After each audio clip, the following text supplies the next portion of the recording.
We're all living with the effects of a changing climate, but our governments can seem paralysed over how to take effective action.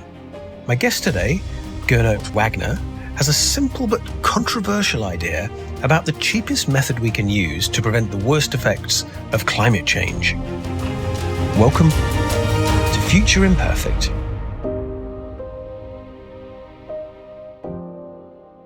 Gernot, welcome to Future Imperfect. It's lovely to have you here. What I would like you to do, as is customary on our channel, is for you to introduce yourself.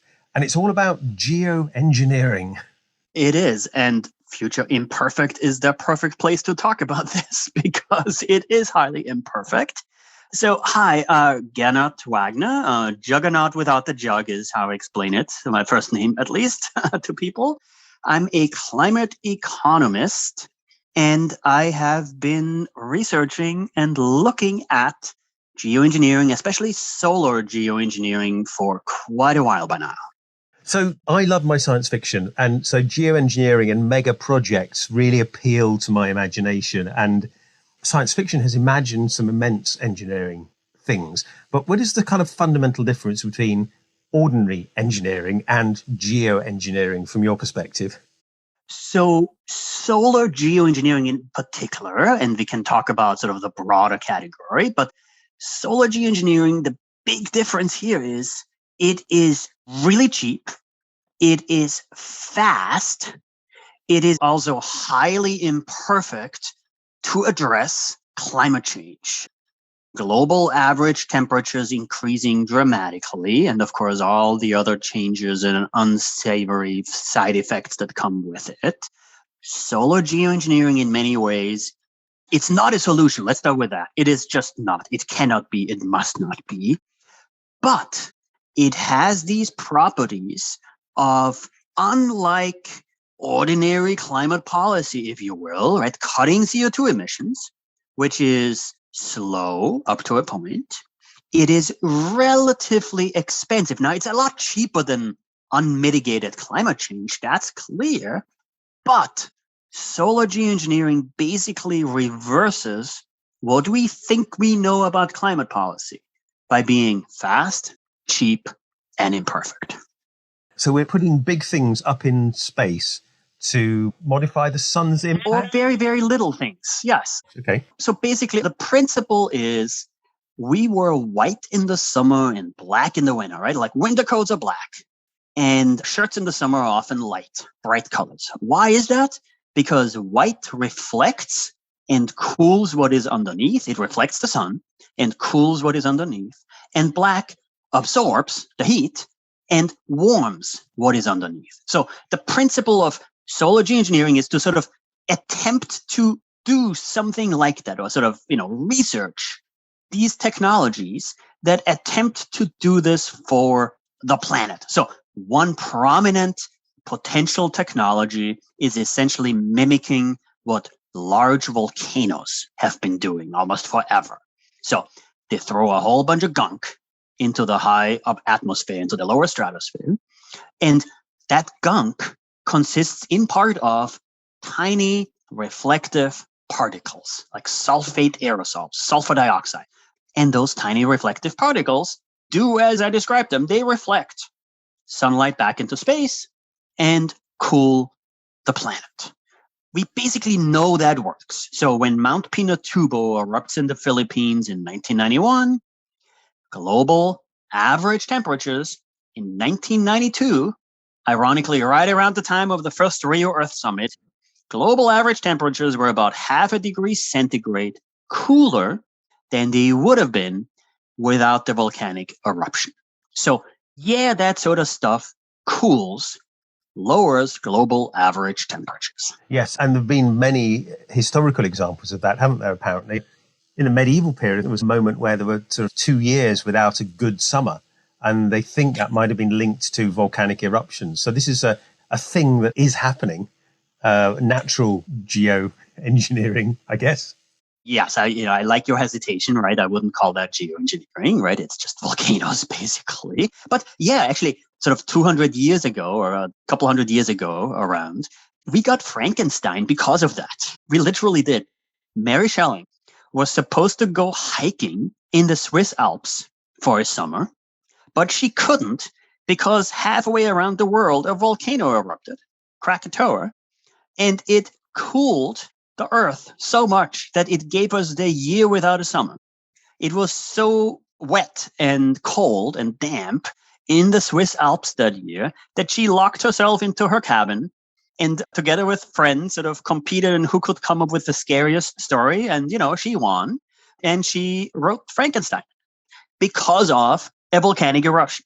Yeah, that's fascinating. So unlike some ideas which haven't actually been tested and proven, we know for a fact that bits and bobs in the atmosphere reflect and can make a big difference. Is it controllable in any way? And can we do it? I mean, or do we need to sort of cause a volcanic eruption somewhere? How do we put this stuff up there carefully? Well, okay, so not by causing a volcanic eruption, right? So the short answer is yes, we think we know it. And when I say we, right, it's always sort of the royal, right, sort of, I guess not the royal we, right? I'm not referring to myself here. The broader scientific community thinks that, yes, it would be possible to basically design high-flying planes. And just to be clear, right, these planes don't currently exist. So, for all the conspiracy theorists out there, sit down again. No, ordinary contrails are not chemtrails, right? We are not solar geoengineering the planet as we speak. So, no, it's not the regular old plane that could do this. It's basically a plane that, has sort of a massive fuselage and at the same time massive wingspan to make it all the way up into the lower stratosphere, like 20 kilometers or so around the equator. And release presumably sulfate aerosols. This is sort of the compound that we know works because of volcanic eruptions, providing the natural analog. And by releasing these sulfate aerosols into the lower stratosphere, what would happen is, in fact, much like volcanoes around the equator, this stuff spreads globally within a matter of weeks or so, a couple of months.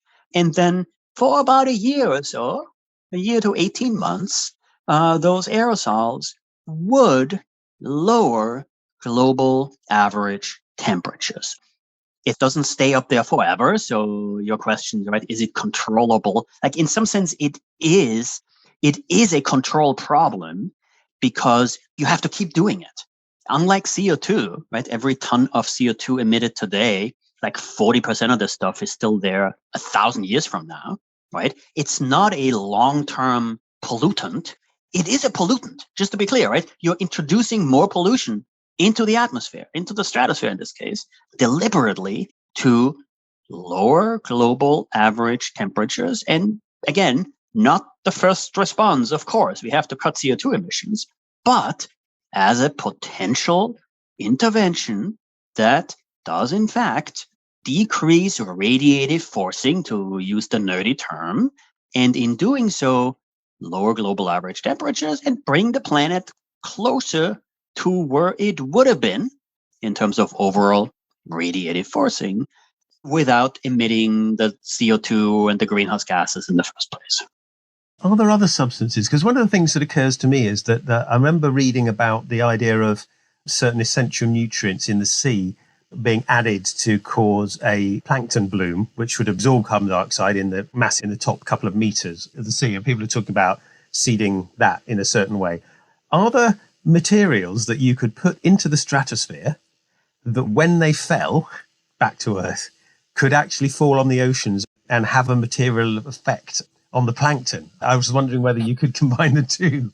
Okay, so so I think the short answer is no, but then again, you're speaking to an economist right now, right? So I'm not the one to ask about what to put into the strategy, right? So that said, basically, just to be clear, the two things you just described, while both often go under the heading of geoengineering, they are very different, right? Like the plankton bloom, the artificial plankton bloom, is a way to suck more CO2 out of the atmosphere. In many ways, that goes under the heading of carbon geoengineering or carbon removal, right? It's literally taking CO2 out of thin air, right? Yep.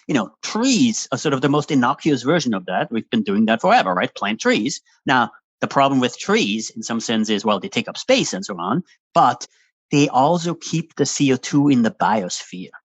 They don't take the CO2 out of the biosphere and put it back into the geosphere where it came from. Mm-hmm. And just to be clear, when I say the problem with trees, right, there is very little wrong with planting more trees. We should be, of course.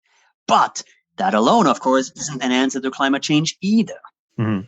Well, it's combined, isn't it? It's always defense in depth, all of these things. There is no silver bullet for this scale of problem. Exactly, right? There's no single silver bullet.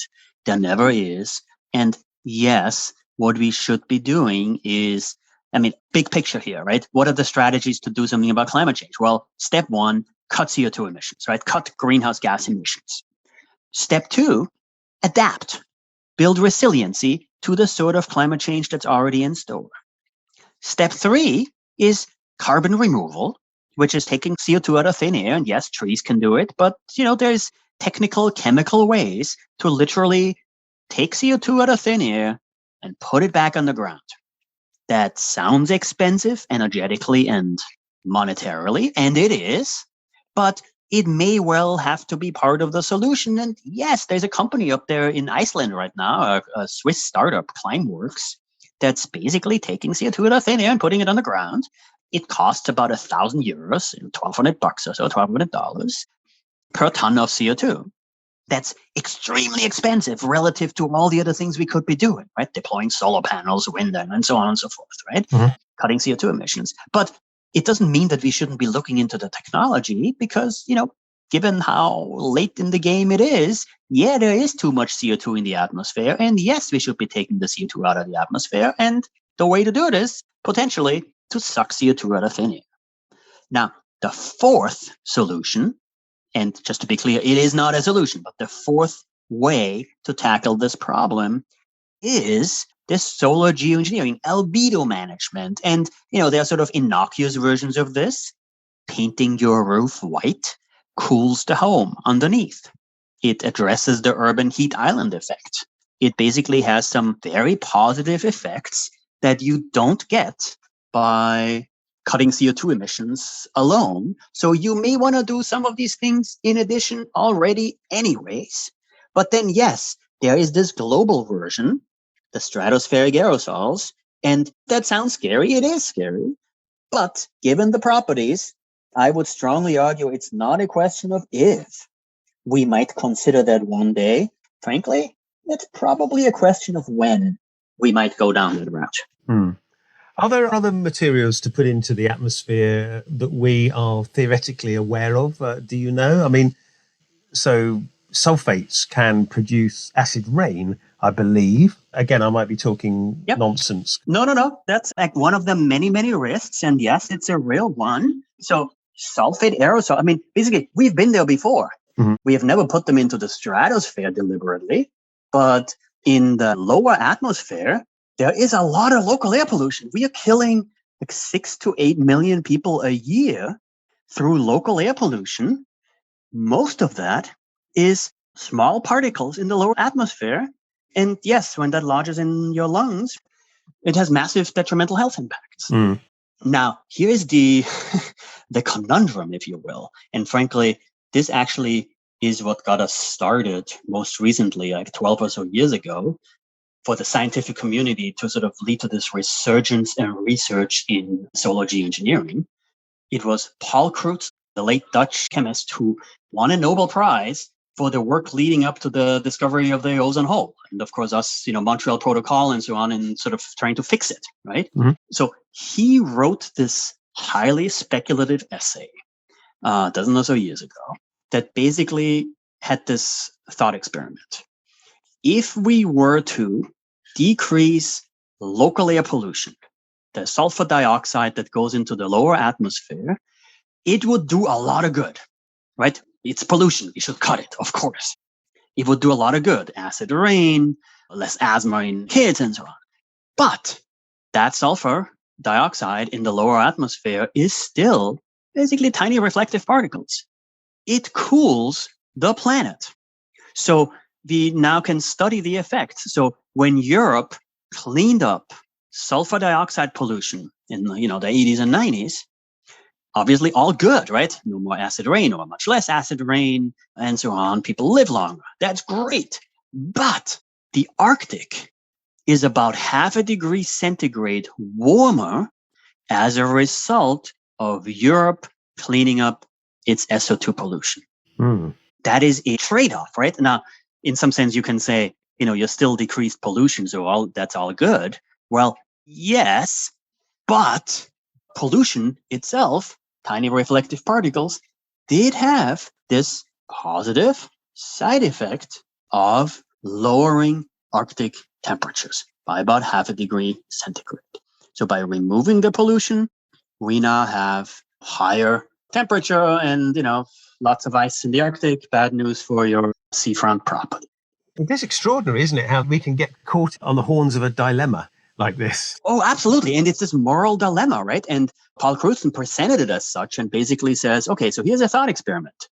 Let's cut it out, right? Let's cut the pollution. Pollution sucks, right? Local air pollution, bad, kills people. Let's stop.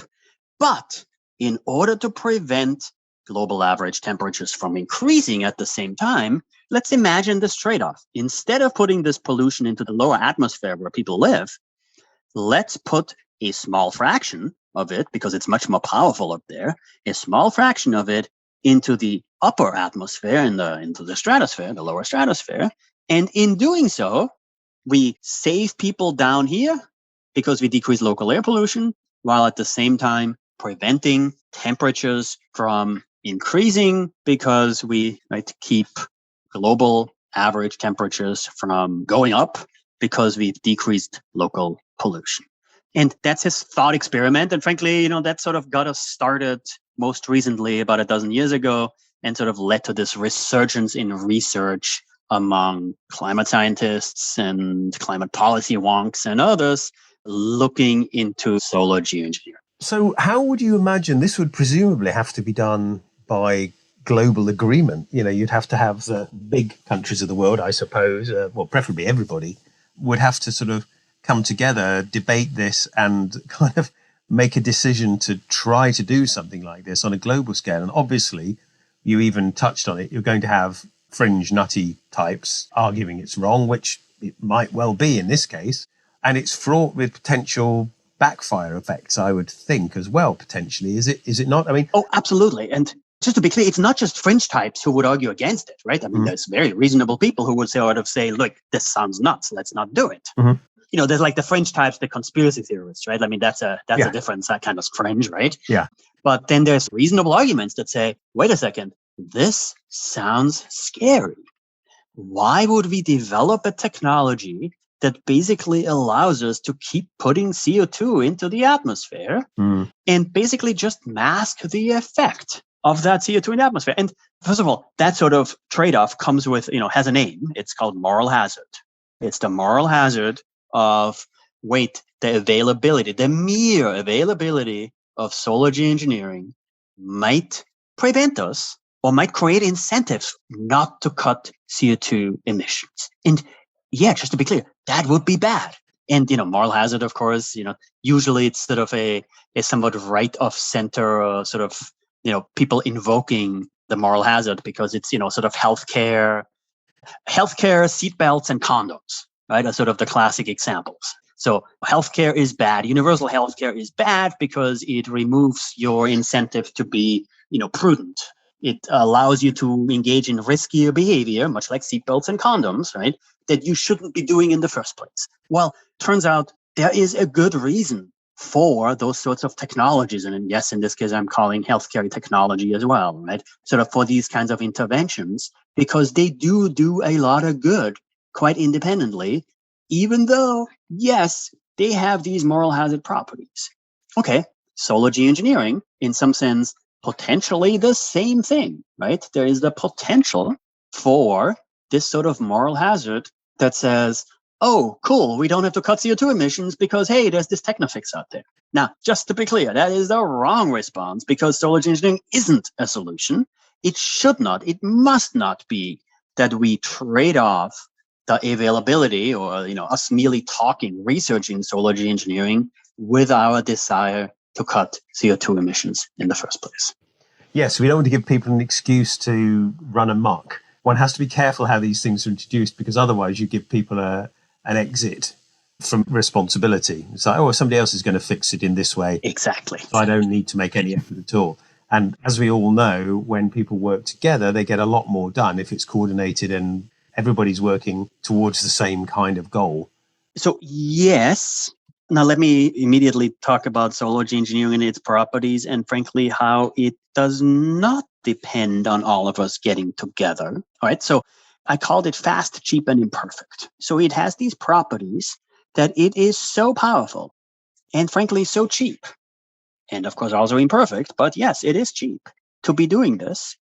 A dozen planes flying 24/7, right? So single digit billions of dollars. Let's think of it in that term, right? Per year, call it $10 billion a year to lower global average temperatures in a material way, in a way that we wouldn't notice. Now, okay, $10 billion is not free, right? So when I talk about it being cheap, it's not that cheap, but yeah, compared to everything else we talk about when we talk about carbon emissions and decreasing pollution, yeah, it might as well be free. It is so cheap that, if anything, it is too cheap. Now, okay, in a rational world, nothing is ever too cheap, right? If it's too cheap and you don't like it, just don't do it. Well, in this case, the problem is you might have incentives for people countries, right, to do too much, too soon, stupidly. And that's, of course, a problem, right? You're creating the sort of incentives that leads to an outcome that is undesirable because of the very properties of solar geoengineering. So you're talking about a country overreacting and putting too much of this stuff into the lower stratosphere and overcompensating? Is that what you mean by that? Exactly. I mean, doing it in the first place, right? Okay, so let's talk numbers, right? So, economist here, right? So it's like $10 billion a year. Okay, there are 60 or so countries out there with military budgets of at least that much. Where basically even the military, right? Forget about, government budgets overall and sort of would it be in the purview of the government. The Air Force that's already operating planes and flying them up there and defending the nation from, invading forces and so on. Well, it could be possible to imagine a scenario where, let's say, it would be even remiss if the national security advisor to the prime minister of the Philippines or India does not mention the possibility of this thing being out there if and when, let's imagine some sort of climatic emergency, right? Now we're back to science fiction, right? Yet another 100-year storm hitting the Philippines within 14 months. Yet another one of these cataclysmic climatic events. And there's a sufficient number of studies out there to lead us to believe that if we were to deploy solar geoengineering, we could lower the intensity, lower the extremes of hurricanes, tropical cyclones, extreme weather events, extreme temperatures, extreme precipitation events, and of course also sort of the average temperatures. Average precipitation minus evaporation, sort of the quantity that matters scientifically, the water availability, right? And in doing that, yeah, you could imagine making the sort of difference that would actually have a net positive impact on, whatever jurisdiction is interested in doing it. But of course, you have global impact, right? You have a global effect. This is not you just do it as the Philippines and nobody else notices. No, you lower global average temperatures. You lower global extreme precipitation. And frankly, that may well be a good thing, right? Global climate change, of course, leads to too much of that stuff. So, doing something about it may not be all that undesirable. But of course, you're doing it in a way that does not address the underlying root cause. So you could imagine the kind of cost you're talking about. Yes, it's substantial, but in national budgets, it isn't that substantial for many countries. You could imagine it's not even the biggest countries that have to get involved in this. You could imagine somebody deciding, actually, this is a national threat. We're going to take some of our military spending, which isn't doing much, and we're going to do this solar geoengineering thing, and everybody else can stuff off because we're just going to do it. Exactly. And, is this the most likely scenario? In some sense, all of these are scenarios, right? And none of them are likely necessarily. But, here's the problem. sort of the features of solar geoengineering. So when it comes to climate policy, traditional climate policy, the name of the game is to motivate more people to do more of it. For solar geoengineering, the name of the game is to stop people from doing too much too soon stupidly. And of course, none of this is happening automatically, right? It turns out it's not currently happening, right? So it's not like that those effects are so overwhelming that it's just going to happen, full stop. But one ought to channel those tendencies, these desires, these properties into the right direction and basically do the sort of research that would invoke the right kind of response that says, wait, instead of one country going it alone and just doing too much, doing it too soon and so on, to basically channel those desires into the sort of research program, the governance regime, the sort of, frankly, conversations, right? I mean, governance in many ways is simply having the right conversations, literally, right? Like talking to each other, convincing each other of the right thing to do, or for that matter, stopping someone else from doing something stupid.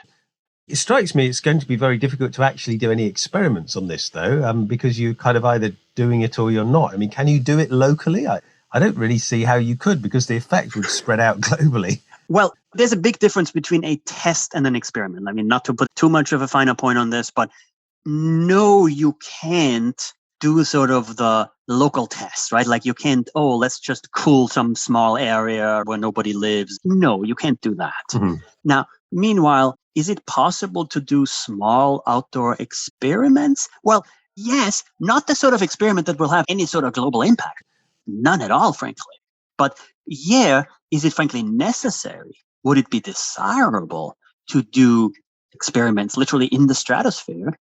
You might call them process experiments, right? It's not the sort of experiment that will have a global impact on temperatures, not at all. It's unnoticeable, but it's the sort of experiment that, sends a balloon into the stratosphere with a tiny, tiny, tiny payload, where you then are able to do an experiment that tells you something about how the chemical reactions work, right? What are the impacts? What is the actual impact on atmospheric ozone? What are the risks you haven't thought about? Are there ways to figure out some of the risks that, frankly, have not been quantified, aren't quantified, and, frankly, need to be in order to have an intelligent conversation about this? Do you think somebody's going to have a go at doing this? If we're projecting into the future, this seems like something that somebody somewhere will try. Do you think that's likely? And when? What's the sort of timeline, do you think, for that sort of thing to be done? I would say we are sort of decades out. And when I say decades, of course, right, that's technically literally between 20 years and 100, right? Otherwise, we'd be talking about centuries on the one hand, and I wouldn't be saying decades if it were under 20, right? And it's a wide range, of course. But yeah, I can see a scenario, not a science fiction one, but, a real one where climate change keeps getting worse and worse. And yeah, in some sense, we do some of this science carefully on the side. There's no major push anywhere to be doing this. There's no real conversations at the UN level and so on. In some sense, appropriate, right? Like at the Glasgow climate talks, no, solar geoengineering shouldn't have been on the agenda. That's not the thing to talk about. It's all about cutting CO2 emissions, as it should be. But then, yeah, there is basically a set of countries that is, on the one hand, poor enough to be highly, highly affected, where people die because of unmitigated climate change, because of extreme weather events.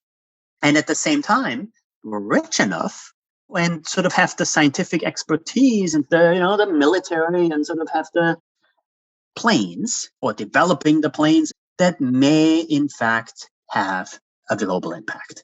And yeah, it's not going to happen next year. It's not going to happen in 10 years, but might well happen, within a few decades. And it's sort of this confluence of factors. Much, much worse climate change crossed with availability of the technology, so cheap, so fast acting, to basically be the kind of intervention that you can see a politician somewhere pulling the trigger and saying, yeah, let's go for it. How much worse can it get? Might as well pin our hopes on something like this. And of course, yes, this is sort of a very much sort of an emergency setting, not the right thing to think about solar geoengineering in many ways.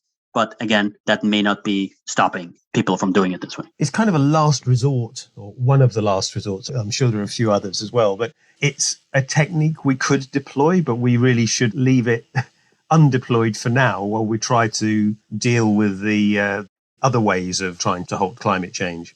Exactly. And, now we are back to moral hazard, right? Now we are back to, this should not detract from the need to cut emissions. Now, frankly, here's sort of the inverse of what I've been talking about before. You might also imagine the inverse of moral hazard to come into play here, where you have serious people talk about solar geoengineering, and you essentially invoke the sort of response, in the general public or the wider educated public paying attention to this sort of stuff, that basically says, wait, if serious people are talking about what, right? Like maybe there's more to this climate change business than we thought. Maybe we should be cutting emissions more because look, people are talking about this stuff. So it's sort of this counter response. It's like the inverse moral hazard, right? It's us talking, like literally you and I talking right now about this topic might invoke the sort of reaction in some people that says, wait, this sounds scary.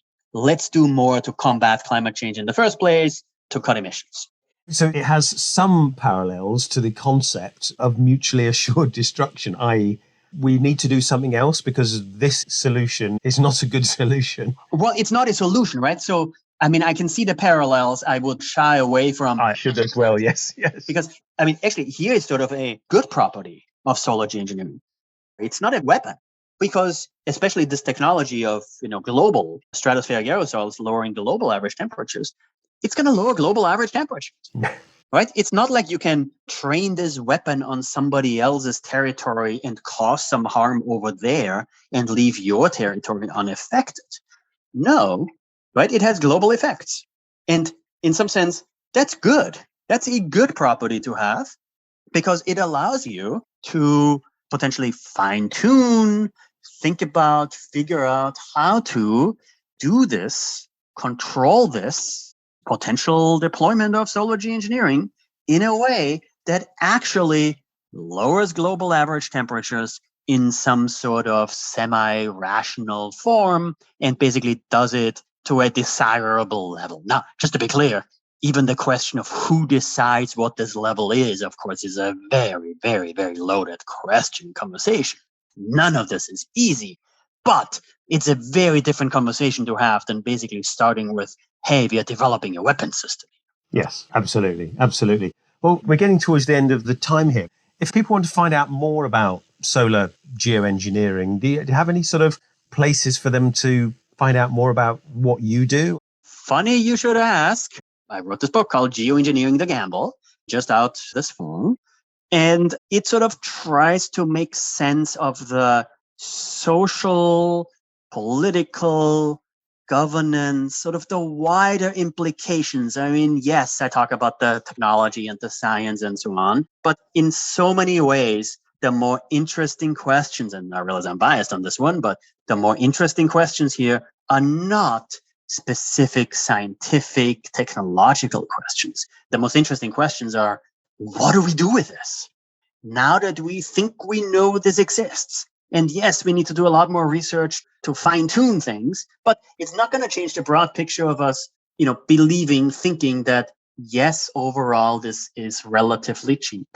It is relatively fast, and it is highly imperfect. It's risky. And that picture overall leads you to say, wait, let's figure out the broader societal implications. And yes, the book's called Geo-Engineering the Gamble. Fantastic. Well, look, thank you very much for talking about that. It was very, very interesting. And the concept of a sort of moral dilemma, moral hazard, is one I think that is going to come up quite a lot in this podcast because very few things are clearly a win with no losses. There are very few solutions to problems that don't come with costs. And that is always the decision that has to be made. What are we willing to pay and what are we willing to do? So thank you very much. Any last few words do you want to sort of add? Thank you. And yeah, the name of the game here is to talk about this technology, right? To explore it. None of this is about, oh, here's a solution, right? It's not. But we also shouldn't ignore it. We can't ignore it. Basically, if my diagnosis is right, and this has the sort of properties, that leads us to do too much too soon. Stupidly, right? If that's correct, then yeah, we might slither into this and wished we had done the work, wished we had paid attention, wished we had done the research, homework to figure out more about this sooner rather than later.